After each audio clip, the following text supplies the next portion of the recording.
सगळ्यांचं माझ्या छोट्याशा ब्लॉगमध्ये स्वागत आहे. आणि बघा किती छान अशा मूर्ती आहेत ना, मी दाखवलंच नाही तुम्हाला. तर खूप छान. आणि हे शिवाजी महाराज.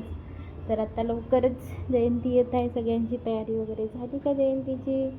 तर मी ना एक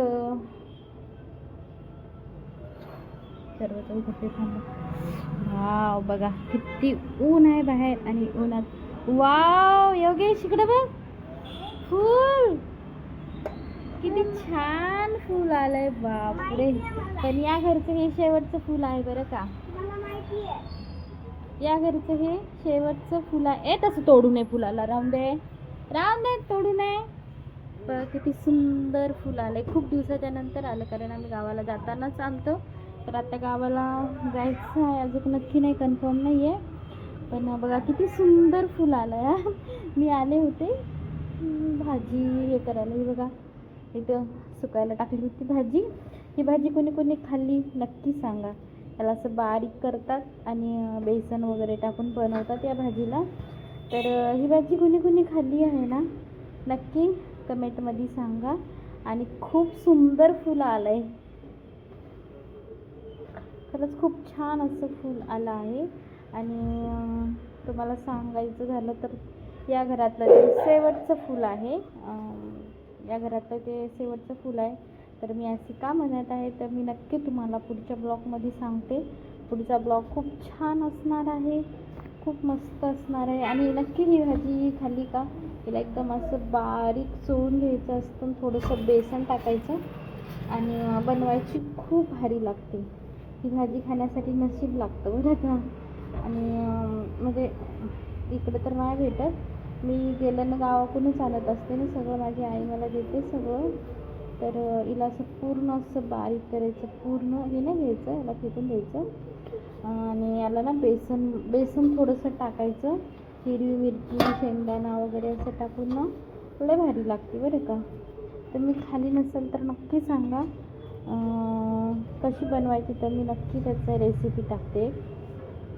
तर खूप भारी वाटलं की म्हणजे असं खोललं ना तर फूल आलेलं दिसलं, म्हणून खूप मस्त आणि खूप छान आहे बरं का. तर प्लीज तुम्ही असंच माझ्या लॉंग व्हिडिओला सपोर्ट करत आहात, असंच सपोर्ट करा. बघा माझ्या छोट्याशा हॉलचा होम टूर. योगेश सरळ बस.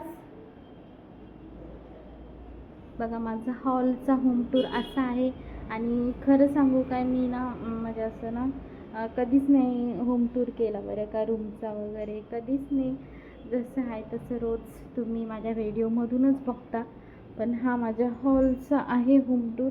आणि मी सोपे असे का ठेवते ना, सगळ्यांना प्रश्न पडला असेल की ताई सरळ सोपे का ठेवते, इकडे एक चेअर केली तरी चांगलं ना. पण नाही, योगेश असा उड्या मारतो ना, या सोप्यावर त्या सोप्यावर त्या सोप्यावर त्या सोप्यावर, त्यामुळं योगेशसाठी मी असे सोपे केलेले आहेत. आणि हा बघा माझं हॉल.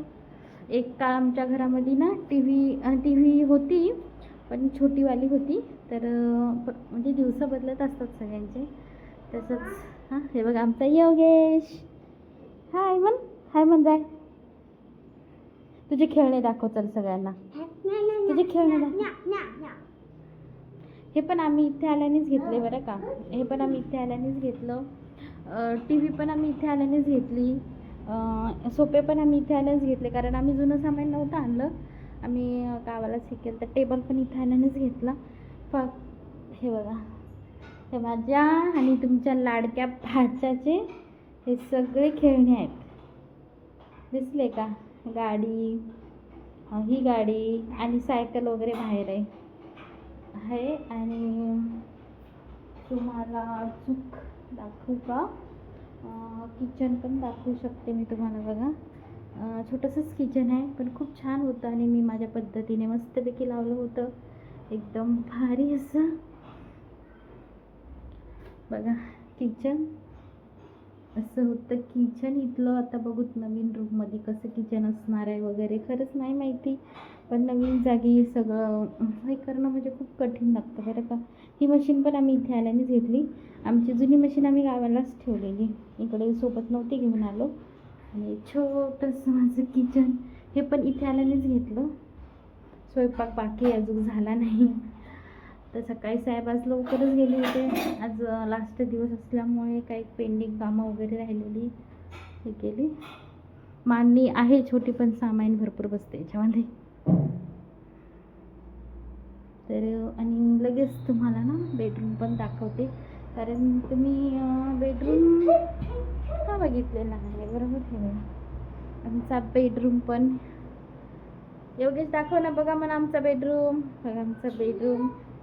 माझ्याकडे काय ड्रेसिंग काय म्हणतात त्याला, मेकअपला मला नाही माहिती, ते काही नव्हतं आमच्याकडे. मी त्याच्यातच माझ्या एका याच्यात बांगड्या, एका याच्यात ते असं सगळं ठेवत असते.